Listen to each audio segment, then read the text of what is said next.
आशा करता हूँ आप बहुत अच्छे होंगे, स्वस्थ होंगे। आप सभी से यह कहना चाहूँगा मैं कि ये दूसरी वीडियो है हमारी जो आउटडोर में रिकॉर्ड की जा रही है, ताकि आपको ये बताने के लिए कि प्रकृति में प्राकृतिक आवाज़ें कैसी होती हैं। आपको बैकग्राउंड में चिड़ियों की आवाज़ें, है ना, हवा की साँय साँय की आवाज़ भी सुनाई दे सकती हैं। तो मैं इस वीडियो में म्यूजिक नहीं लगा रहा हूँ, बैकग्राउंड म्यूजिक इस वीडियो में मैं नहीं लगा रहा हूँ। इससे पहले वाली वीडियो में मैंने नहीं लगाया है। ये बताने के लिए कि आपको ये महसूस करना है कि पीछे कौन कौन सी आवाज़ें आ रही हैं, किन किन पक्षी के बारे में आप जानते हैं या आप भूल चुके हैं, या उन पक्षियों को कभी देखा भी है क्या आपने, या खाली आवाज़ ही पता है आपको। तो जिन पक्षी की आवाज़ आपको इस वीडियो में आती है, आपको एक एक करके कमेंट में ये बताना है कि आपको कितने पक्षियों की आवाज़ इस वीडियो में सुनाई दी है, ताकि आपको ये पता चले कि हाँ, मुझे प्रकृति के बारे में थोड़ा बहुत तो पता ही है। तो हम वीडियो की शुरुआत करते हैं। एक बार की बात है, एक सुधर्मा नाम का एक व्यक्ति था जो काफ़ी बुद्धिमान था, लेकिन उसके प्रश्न बहुत थे। उन प्रश्नों का उत्तर वह जानना चाहता था, लेकिन अब ऐसा व्यक्ति कहाँ से ढूंढे जो उसके प्रश्नों का उत्तर दे पाए। और उसका प्रश्न ज़्यादा बड़ा नहीं था। उसका प्रश्न ये था कि ज़िंदगी में दुखों का कारण क्या है और सच्ची खुशी कैसे प्राप्त की जाती है। तो इसी सवाल के जवाब के लिए उसे एक गुरुजी यानी कि एक बुद्ध है, उनका पता लगा। अब वहाँ जाने के लिए वो कई जंगलों में भटकता है और नदियों को पार करता है। कई पहाड़ियों को पार करने के बाद वह उस मठ में पहुँच जाता है जहाँ पर वो गुरुजी रहते हैं। गुरुजी उनका स्वागत करते हैं, तो और तहे दिल से स्वागत करने के बाद उनको अपने घर में बिठाते हैं। सुधर्मा अपने दिल की बात खुलकर उनको समझाने की कोशिश करते हैं और उनके सामने इच्छा प्रकट करते हैं कि गुरुजी उनके सवालों का जवाब दे। तो जैसा कि सवाल ये था, तो उसने ये भी पूछ लिया कि गुरुजी बताइए कि दुख का कारण क्या है, दुख को ख़त्म कैसे किया जाए और सच्ची खुशी कैसे पाई जाए जिससे आत्मा खुश हो जाए। तो इस पर गुरुजी उसको कहते हैं कि यह तुम्हें सीधी सीधी बात समझ में नहीं आएगी, तो मैं तुमको एक कहानी के माध्यम से समझाने की कोशिश करता हूँ। तो अब आनंद जो उनके गुरुजी हैं, सुधर्मा आनंद के मुंह से कहानी सुनते हैं और आप मेरे मुख से सुनिए कि कहानी में क्या है। कहानी सुनाते हैं और कहते हैं कि एक बार एक छोटा सा गांव था जिसमें कवि नाम का एक किसान रहता था। वह काफ़ी मेहनती था, लेकिन अक्सर चिंताओं और दुखाओं का घेरा उसको घेर रखा हुआ था। एक दिन वह एक ऋषि के पास जाने की सोचता है, क्योंकि बहुत सारे लोग कहते हैं कि उन ऋषि के पास हर प्रश्नों का जवाब है। तो वह भी इसी आशा के साथ यात्रा करता है और निकल पड़ता है उनके पास।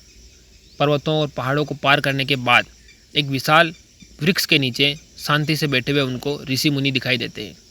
कवि ने उनको झुककर प्रणाम किया और कहा कि हे बुद्धिमान, मैं खुद को दुखों के बंधनों से मुक्त करना चाहता हूँ और सच्ची खुशी पाना चाहता हूँ। क्या इसका कोई मार्ग है?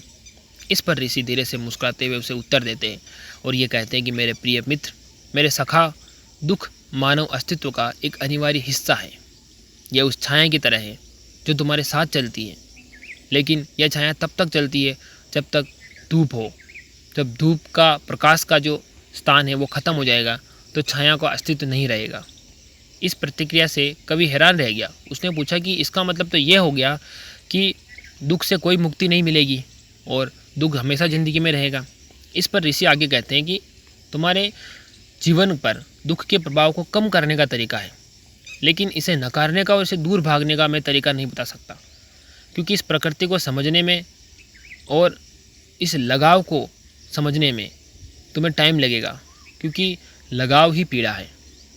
कवि ने ध्यान से सुना। ऋषि ने नश्वरता और अनासक्ति, करुणा आदि की शिक्षाएं उनको समझाई और कहा कि आसक्ति, लगाव ही पीड़ा है और पीड़ा मनुष्य जीवन में दुख पैदा करती है। उन्होंने इस चीज़ को समझने के लिए दुख को कम करने की कुंजी के बारे में बताया। दुख को ये बताया कि ये उतार चढ़ाव है, आएगा और चला जाएगा, लेकिन प्यार, समझ और अच्छी समझ के साथ दुख को आप झेल जाओगे और दुख को कम कर जाओगे, जिससे अपनी ज़िंदगी में सच्ची खुशी प्राप्त कर लोगे। कवि को यह बातें थोड़ी थोड़ी समझ में आ गई, लेकिन अब वो चाहता था कि मैं इस पर एक प्रैक्टिकल करके देखूं। तो वह अपने गांव लौट गया। कवि ने ऋषि की शिक्षाओं को मन लगाकर उनका अभ्यास किया।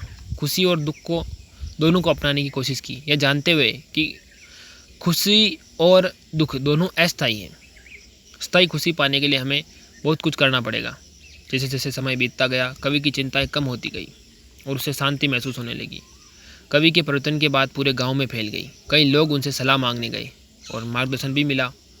सुधर्मा को यह कहानी समझाते हुए आनंद कहता है कि तुम्हें दुख को ख़त्म करने का एक ही चीज़ बता सकता हूँ कि दुख और पीड़ा मानव अस्तित्व का अंग है, लेकिन जिस तरह एक कुशल नाविक अशांत समुद्र में भी नेविगेट कर पाता है, हम भी ज्ञान, करुणा और समझ से यह कार्य कर पाएंगे और पीड़ा को कम कर पाएंगे। हम इस तरीके से अपने जीवन में दुख के बोझ को कम कर पाएंगे। यह बात सुधर्मा समझ चुका था। अब उसको सच्ची समझ प्राप्त हो चुकी थी। मैं चाहता हूँ कि आपको भी ऐसी सच्ची समझ मिल जाए। अब आपको ये बताना है कि इस वीडियो में आपको बैकग्राउंड में कौन कौन सी आवाज़ें सुनाई दी। कमेंट करके ज़रूर बताना है।